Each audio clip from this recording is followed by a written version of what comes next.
Okay, there we go. Um, so, like I said, I'm Jessica Ostrov. I'm really happy to be here and talk about this topic with you.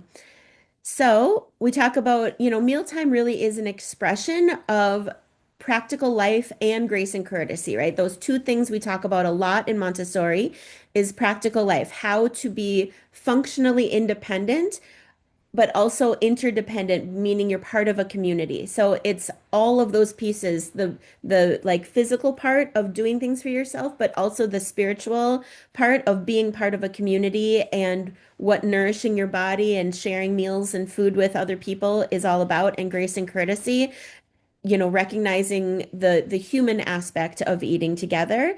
Um, Children learn how to eat, not just what to eat when they're in Montessori. And we have a respect for rhythm and appetite and independence. Having respect for those things builds trust for the children with us. Food is a very personal thing. It's, what we put in our body, food and toileting, like they're very much go hand in hand as far as trust and what a child maybe feels they have any control over. Sometimes, if children feel they don't have much control in their lives, this is something that they can feel they have some control. And eating fosters belonging and routine, right? And in the school, we have a schedule that's the same every day. That provides a lot of comfort and security for the children. And what we're seeing, right? This is what we were talking about. Many children are eating only rice, bread, or safe foods. They avoiding it at lunch, but they eat other times. They might have sensitivity to smells or textures or sounds, struggling with predictability or transitions, like mealtime just brings up a lot for them within themselves. And this is not just unique to Israel. Like children all over the world are having these issues, right? And so, but I wanted to sort of think about what could be the root of this. So, the sensory sensitivities, texture, smells, appearance, if you look at these pictures, I am not sure I know a child that would love this, even though I'm a vegetarian, but other than that, I would love this. But like, maybe the sesame seed is the thing that makes them, want to run away from this. Maybe it's the smell of the broccoli. Maybe it's the sweet potato or it's just they don't like that mushy texture. Who knows? It could be anything, right? So control and autonomy, food is a personal PowerPoint. Predictability, sameness provides safety. So it sounds like, Tomer explained the breakfast is pretty predictable. They can know what to expect. It's nothing too wild and crazy, but it's got a lot of variety in it, which is really nice. And then body comfort. So digestion or fullness, it might, if they're having digestive issues, or maybe, their bellies, their stomachs are actually really small. So we might think, they want to eat that we think they should eat more than they really want to. And let's be real about the trauma that the children have lived through for 2 years. I mean, this is what they see everywhere around. I've been there twice since the war started, and you can't go anywhere without seeing all of this stuff, which is beautiful, but it's also really scary and traumatic, right? So children living with ongoing fear or instability, it's like their body can stay in a survival mode. Their hunger cues that are telling them when to eat can disappear. Um, Digestion slows down and they crave familiar, bland foods. Eating might even feel unsafe or overwhelming. Like this is really real. Um, all the time in the mamad and running in the middle of the night and all of those things. I mean, it really does affect children in ways that adults were very, this is why we have mixed age groups in the classroom in the children's house, because 2-year-olds and 6-year-olds, they understand each other in a way that adults really can't anymore. We're too far removed. Dr. Montessori called it cosmic, they're cosmically connected to each other. And so for adults, we just view things differently. Like, okay, this is our reality. We have to work through it. We have to keep going. But children haven't built that resilience yet. Um, and so when we think about Montessori, this is why I wish so much that Montessori was the international educational system all around the world, because children need this order. It restores calm and predictability, the independence that we offer them. It builds confidence, Grace and courtesy nurtures connections. And then freedom within limit offers safe control. We give them lots of freedom and opportunity, but within a setting that is going to be safe for them. So creating safety at mealtime, right? Predictable routines and order, soft voices, calm transitions, no pressure to eat. Um, it's sometimes it's really hard for us to understand the pressure that we might be putting on children, and that causes them just to really shut down. Offering for familiar utensils and warm lighting, and also I would say offering them unfamiliar utensils. I used to have in my classroom, I always had forks, spoons, and chopsticks because why not? And some children love to eat with chopsticks and they love to try it, even if it was like stabbing it and eating it off of the end of the chopstick, whatever it was getting them engaged in eating because they were curious about the chopsticks. So I always had chopsticks available for my children. And I showed them how to eat, how to use them. And some children really did master it by the time they left kindergarten. They were really good with the chopsticks. And I know a lot of adults who can't do that. So they were very proud of themselves. But Jessica, can I pause for a question or yeah, should I keep it to the end? no, no, Um, that's ju okay. just about the mealtime. Um, in your kindergarten where you work, is it like everybody sit together? Is it like a big table? It's like small tables. Do they have the dishes on the table? Do they have a buffet? Like, how does it look like? Yeah, that's a really good question. So, in 11 different schools, some of them do it one way and some of them do it the other way. So, you can see both options here. And we're going to talk about the benefits of a community table also. So, here you can see like one or two or three tables all in a line. And then here the children are spread out throughout the classroom. So, it could be either way. We haven't had a buffet before. But we have had community, like family style. So, for example, if the children move the tables, the classroom tables together into like long tables, if we have three long tables somewhere in the room, then everything comes in threes. So we have three baskets of bread, three bowls of green beans, but so there's different ways to do it, and there's benefits and downfalls to either way of doing it. So you have to figure out what works for you. But the one thing that's really consistent is that the setting is beautiful. So we want to have beautiful plates, beautiful cups, real spoons and forks, like metal, not plastic. Want to give that, make it like it elevates it. So it really brings the dignity to mealtime. Placemats or tablecloths, flowers arranging, all of those things. The children do the flower arranging during the work time. And then they use that to decorate the lunch tables and make it feel really special every single day, like honoring this time together to share food. And the adults are sitting with the children. It's harder to do when they're spread out throughout the classroom, but one of the things that I'm always kind of like encouraging my teachers is it's not the time to prepare for snack or excuse me, to prepare for nap or to do cleaning or sending messages to parents. Like be together with the children during this time. You can find other times to do those like adult tasks, but be with the children at mealtime is so important because we're modeling how to ask, can you pass something? May I have some more, please? Having conversation while you're eating, how do we wrap up? How do we finish lunch? What is the routine for like cleaning our own places? La Brute. So Um, that and so it's important to be present during lunchtime. A lot of the teachers that I work with, they think they're eating, they're fine. I'll go do these other things right now. First of all, it's not safe because if somebody's choking, you might not see it. And then also you need to be present with them because of all these other reasons of safety, security, calm, modeling all of that. I mean, children can take this if they're unsupervised during lunch, they might get silly, they might, put their food on somebody else's plate. Who knows what they're going to do? Yeah, The children are we unpredictable. always stayed with them. We always supervised them and ate with them. We recently started sitting with them in their tables Okay. yeah. so Great. that they see our plates and that they see our sorry, our eating habits and graces and courtesies and all the stuff you're talking about.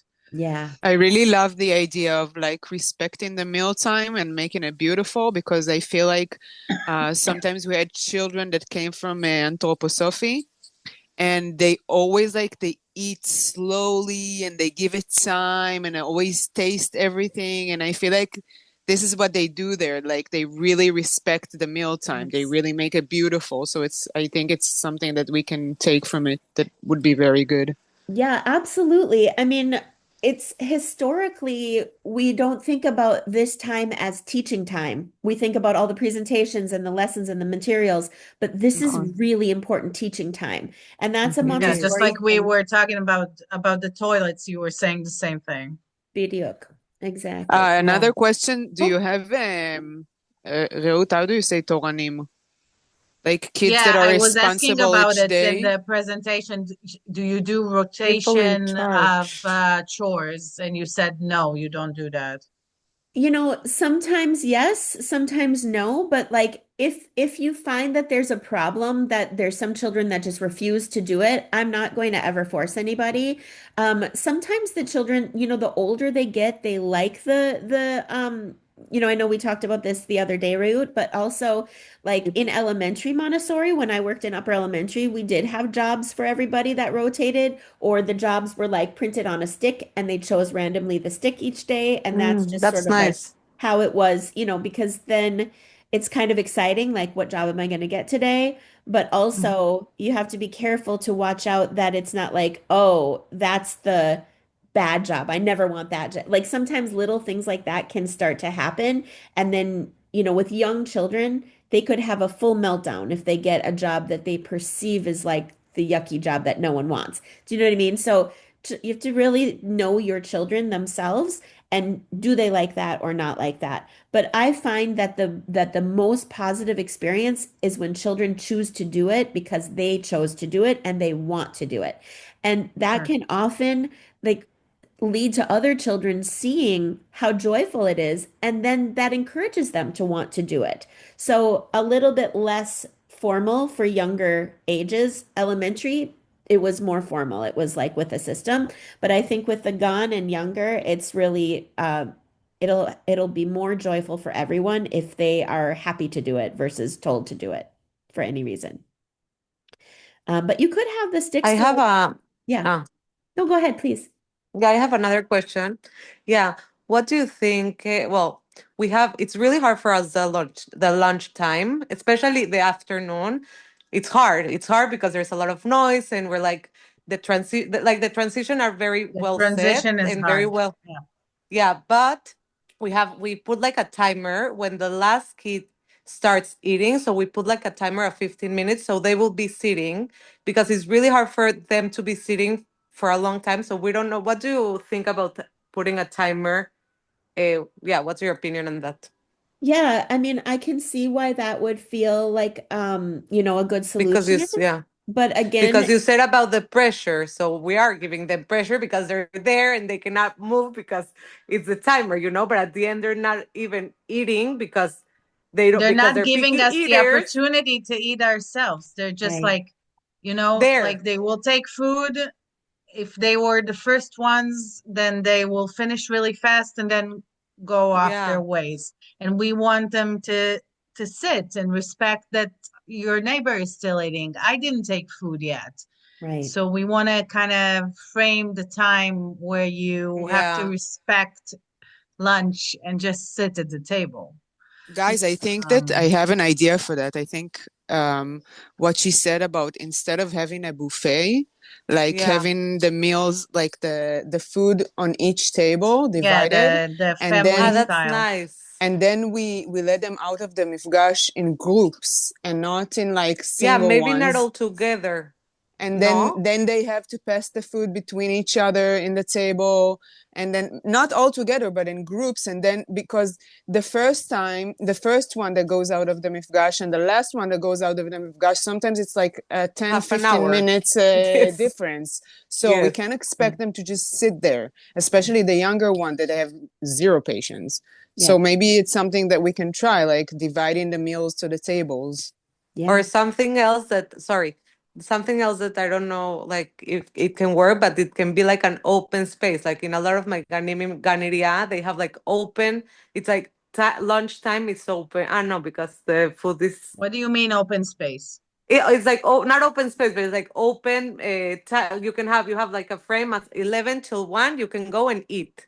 So it's like not all of the kids eat at the same time, And what the but rest of them, what the rest of no, them they're are But then doing working. it's during this? No, but they're then Oh, it's it's working work hard for time. whenever, us but to keep but track. it doesn't work because it's not a lunchbox because Tomer prepares the food. Oh, right, No, right, no, no. right. But each kid, like in Montessori, usually works very well that each kid eats whenever they want, and it works very well, I think.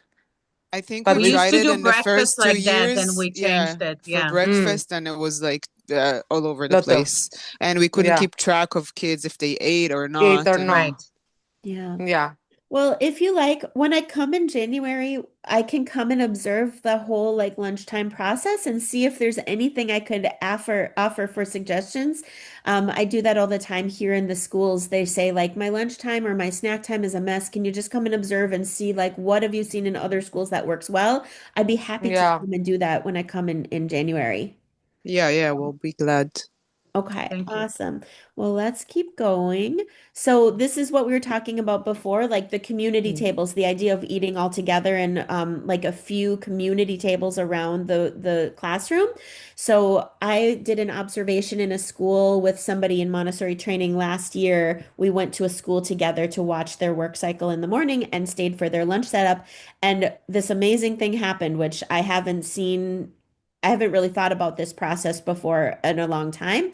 Around 11:15, when the work cycle was starting to wrap up, one of the support staff, it was time for them to go on their break. And so the person who came in to give them their break, she was in charge of overseeing this process of moving all the tables to three large community tables. So the classroom, the tables in the classroom were spread all over the classroom during work time, which they should be. And then for lunch, it was a huge, and it did not feel chaotic. It did not feel, it felt like choreography, like dance. Mm. Like it was amazing to watch the children who joined her.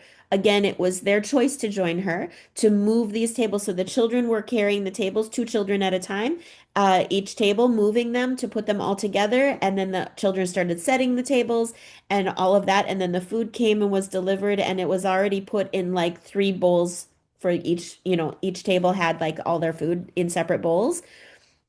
And so what this does is towards the end of the work cycle, children move classroom tables into long community tables because you eat in the classroom, right? You don't have like a separate lunchroom. No, we do. It's O an sea, we area have in the it's an class area.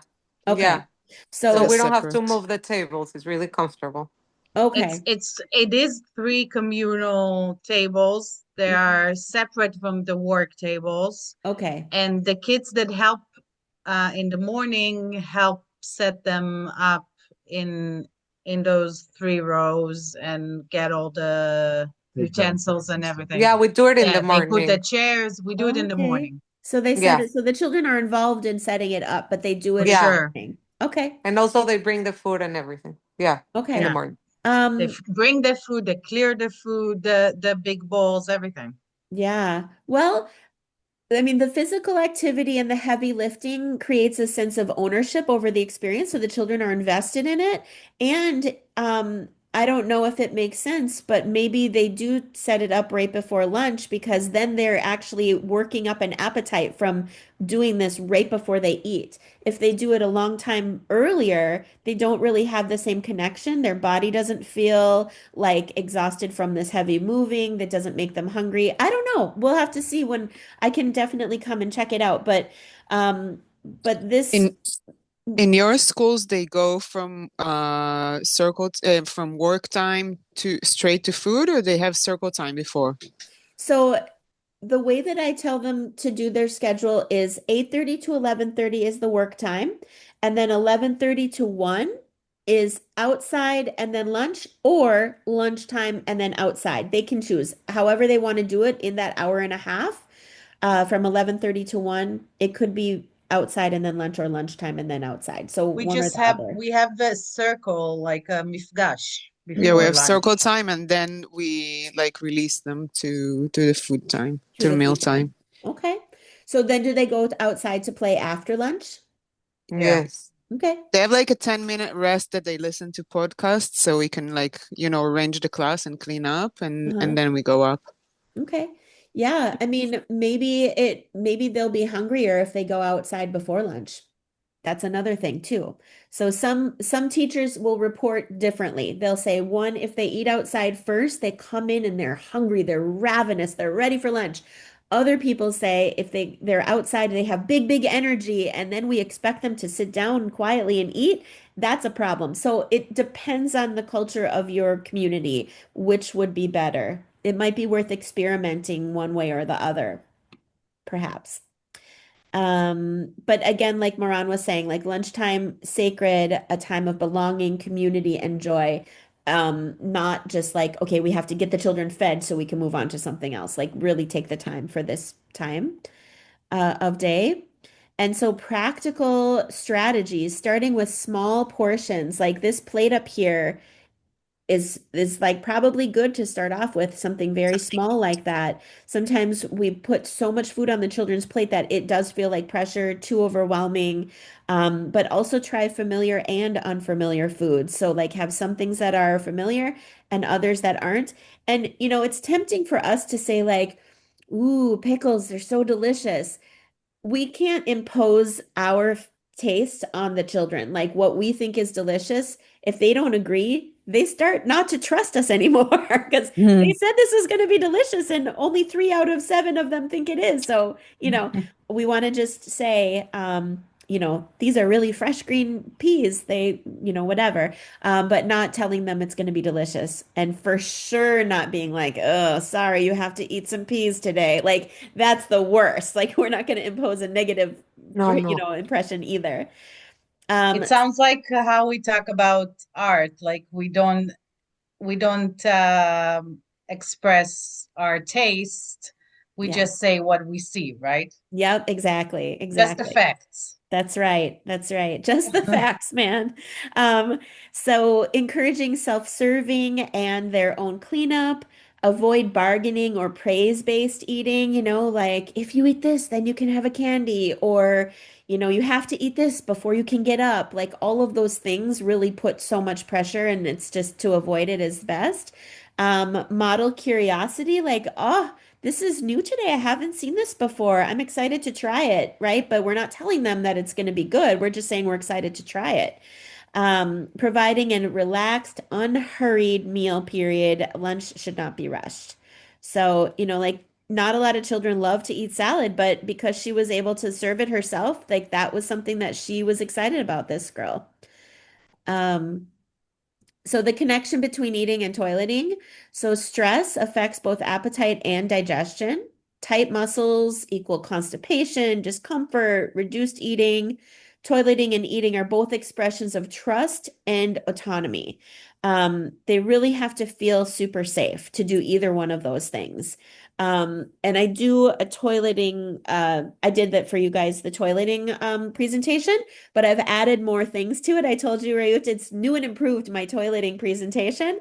And this is really, sorry, this is really gross, but this is something I read in a book that I thought was really interesting. There was this midwife who was giving birthing classes, and to illustrate how relaxed a woman needs to feel to be able to open enough to push a baby out of her body, she put a bowl in the middle of, like a silver bowl in the middle of all these mothers, these pregnant mothers. There was $100 bill in there.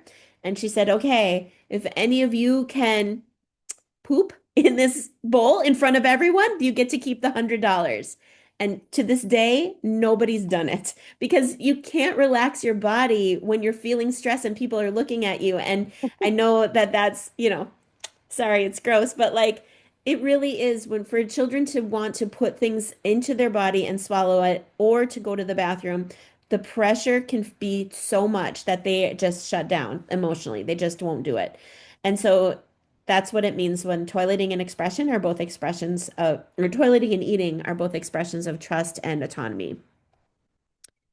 And so supporting healthy digestion, we want to make sure the children have predictable toileting times, that they're going to the toilet regularly, and we encourage hydration, like water is made available to them all day long at any place that we are. They can always get water.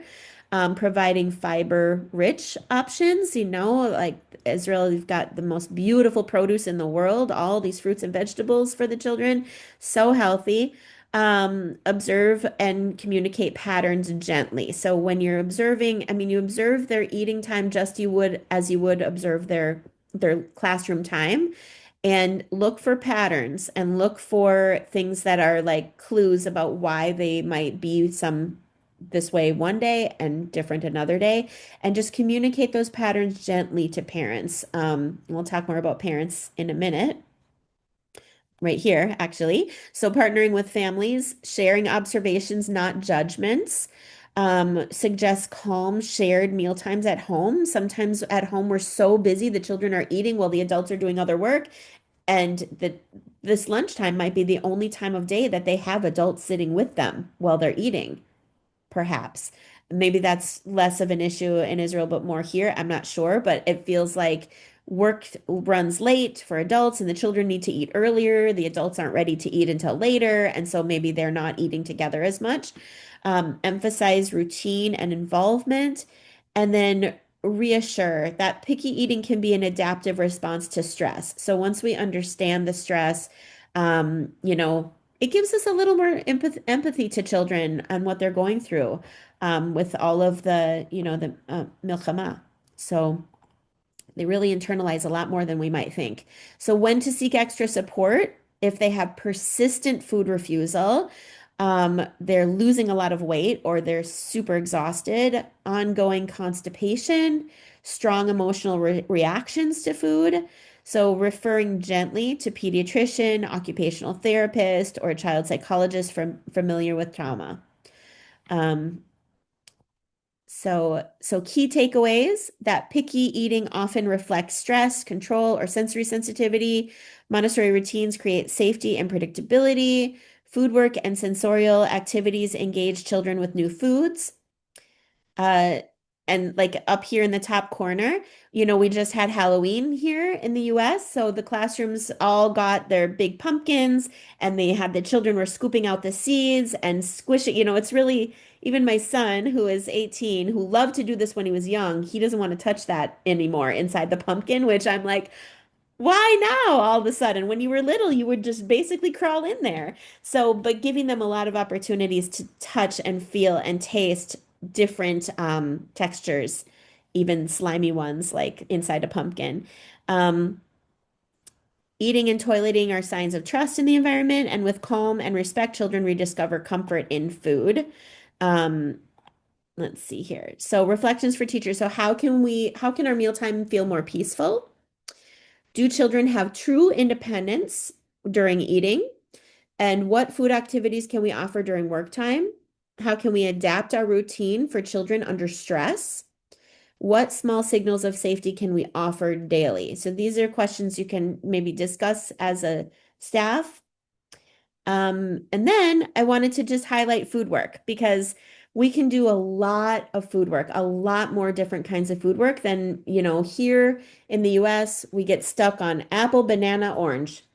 And I want the teachers to think outside of the box, like really try a lot of different things. This one here is making guacamole. So they're mashing the avocado. They have a little pinch of salt, pepper, cumin, whatever. There's a lot, and food work obviously is about refinement of movement and practical life skills, but it also can be a good vehicle for trying new things.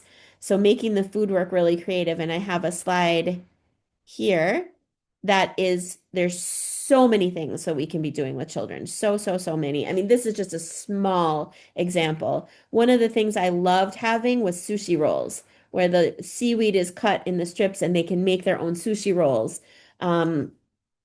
Teaching them how to do stuffed grape leaves or tabbouleh petitim salads. Like there's so much we can do for, food work. They can make their own hummus with like mortar and pestle, and there's just so much they could be doing. So I'll send this to you also. This is just a small example of so many things that you can do with children. They can make their own pickles by cutting the cucumbers and putting this vinegar and the seasonings, everything in the jar in a refrigerator, and then they can eat it the next day. So there's a lot that we can do. I mean, think about how much work it is to get this fruits from the pomegranate. Like it's so much work. And Yeah, we did that with them And all Rosh Rosh Hashanah. Hashanah. yes, that's awesome. And pomelo, like it's so hard to get to the fruit of the pomelo, like showing them how to pull open like the sections and get to the fruit inside. Um, it's really there's so much and it's so much concentration. And then it's like a prize at the end when you get to eat the fruit because you've worked really hard to get there. So, and sometimes it might be nice to figure out a way that the meal itself can have something for them to do also. Like we just serve them pre-made, the food that Tomer makes for them, but maybe they can actually think of lunchtime as food work where there's an action that they can do. Maybe they're spreading during lunch, or maybe they're slicing up their banana themselves, like something where they have like an action. So it's kind of like food work is combined with their lunchtime. Maybe we can offer them like little, I don't know, like little vessels of salt Hmm. like you have in a restaurant. I don't know. I'm just thinking about something active that they can do to like affect the taste of what's on their plate. Maybe I sold it, picture but just that Pelec only have like this. one hole. Yeah, put Yeah, that on like our just a salt. pinch, just yeah. Yeah, Jessica, I have another we have question to think. about the food and work time. Yep. So you said like for example, we have in each day we have tea, we have cucumber, we have carrot, and we have apple. And Hmm. sometimes that when it's And we seasoned, have we add lemon or the lemon squeezing or Orange. orange squeezing or whatever. Uh-huh. And usually we for example with the apple we cut it in half, and then one child can do it with one half, and then he has to wash everything and put it back, and then another kid can use it. Hmm. And then that's it.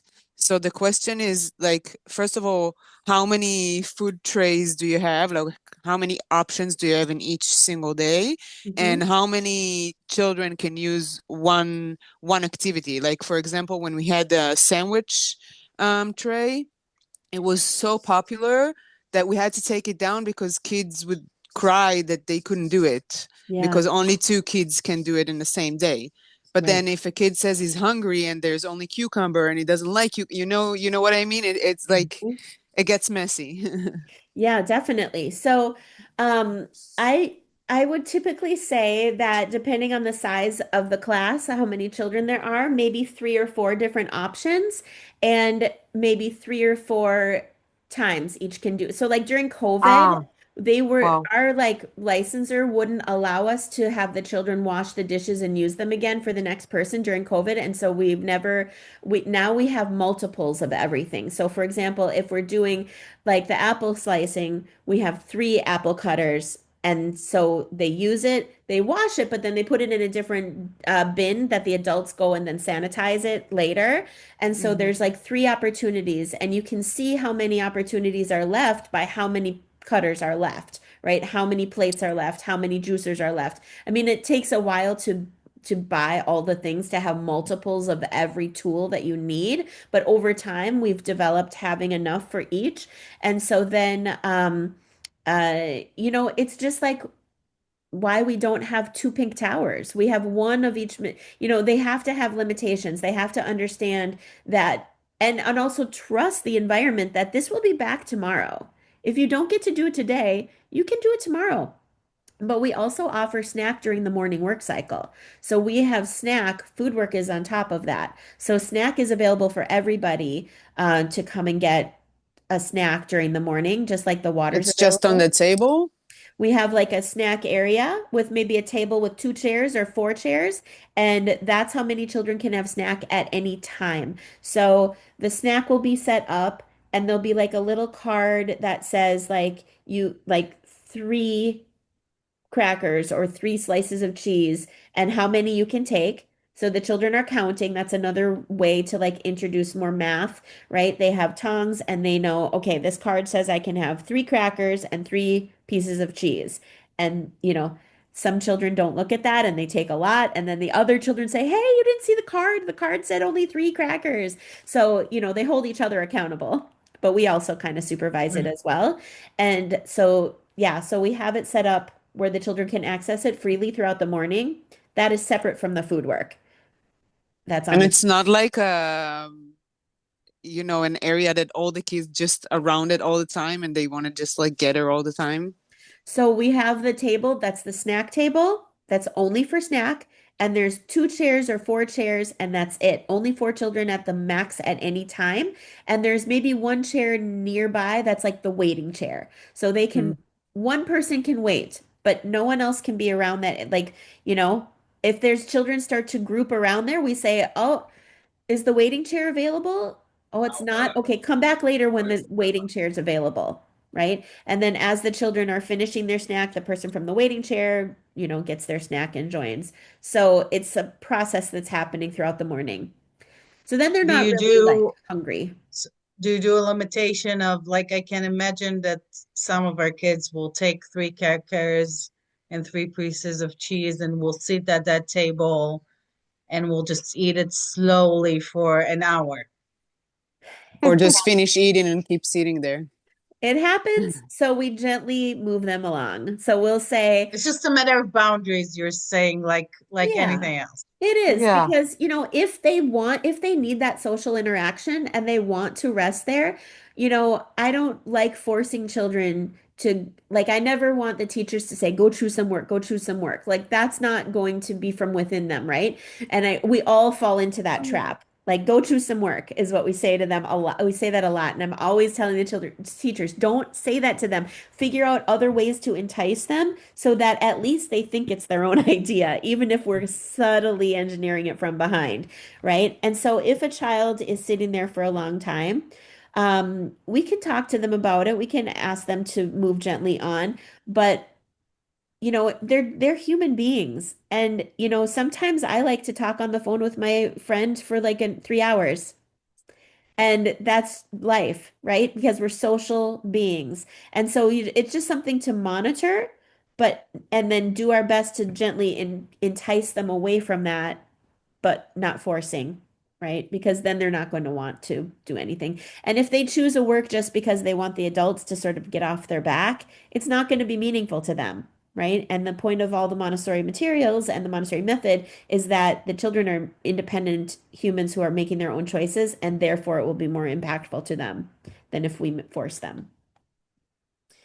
I know it sounds easier said than done. So, you probably will have that experience. Well, there'll be children that will lingering children. That'll happen.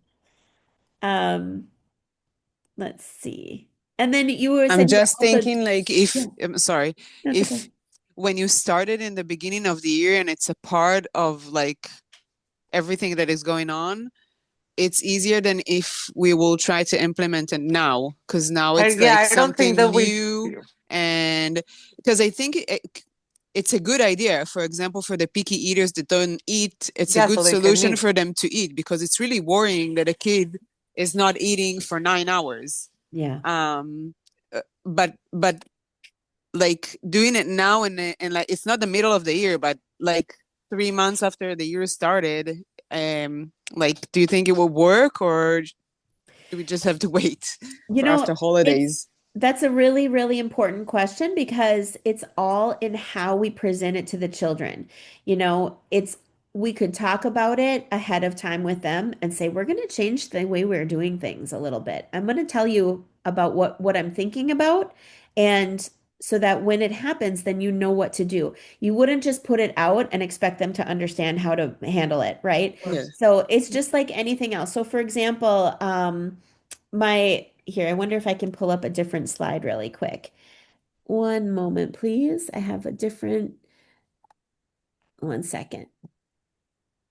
Um, this was a huge professional development that we did the other day, and I wanted to show you guys this slide in particular.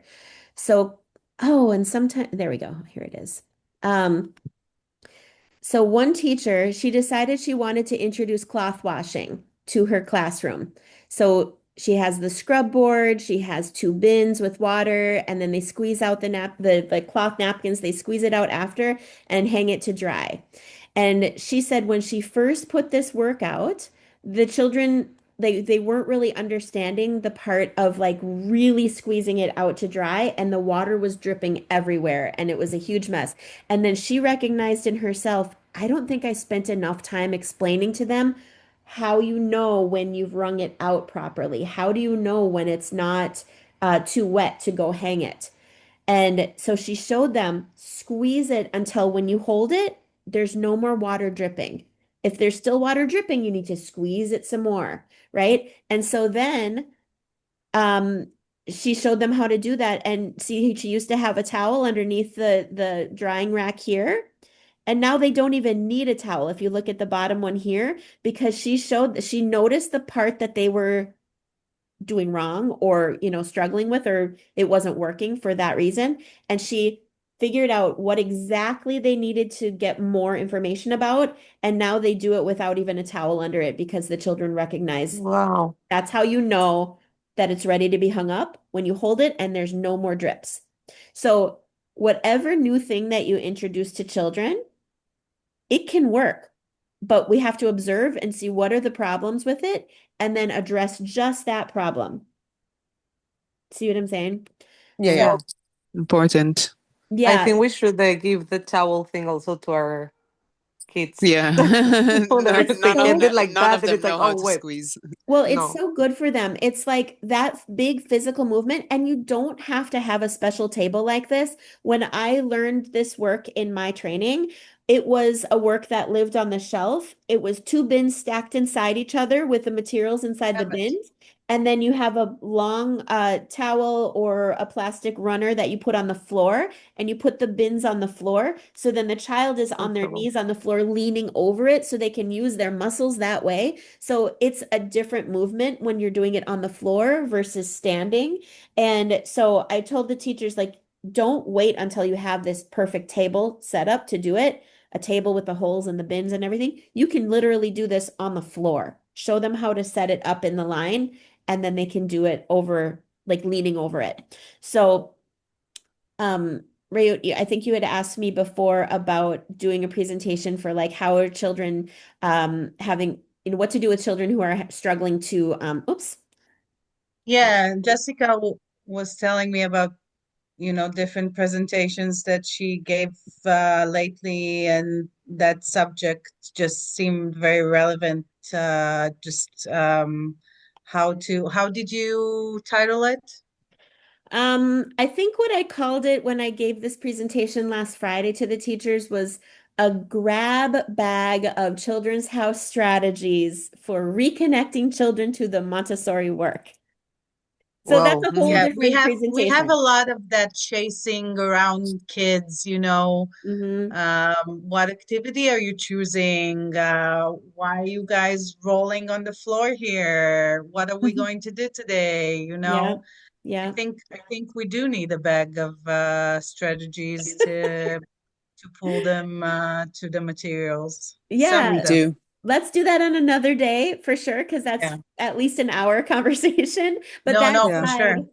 slide was from that presentation that I gave. So that cloth washing, the teachers are like on fire about cloth washing now. Everybody wants to have it in their classroom because the Hmm. children need that big work, big physical work, and they like the sensory part of it with the warm water and the bubbles and the soap and the scrubbing. It feels really satisfying to like wipe the or like, scrub the cloths against that board where it's like, you know. And so that's just one example from that presentation. But back to this one. So you said you had done some tasting activities and stuff. This is from last week. One of the teachers in our schools did an apple. In Minnesota, apples in the fall are like the big thing. Everybody's trying all the different apples. So she had them like taste the different apples and then make their votes. I mean, this girl's little vote, if you look closely, it's a smiley face that she drew there under semi-sweet. Cute. She drew a little smiley face. That was her like, Also, she just put three options and the kids just wrote their name or made a mark with yeah, whatever they liked best. yeah. And then So they would That's something hand, like cute. that can be on the shelf Yeah, as we can well, do it. right? yeah.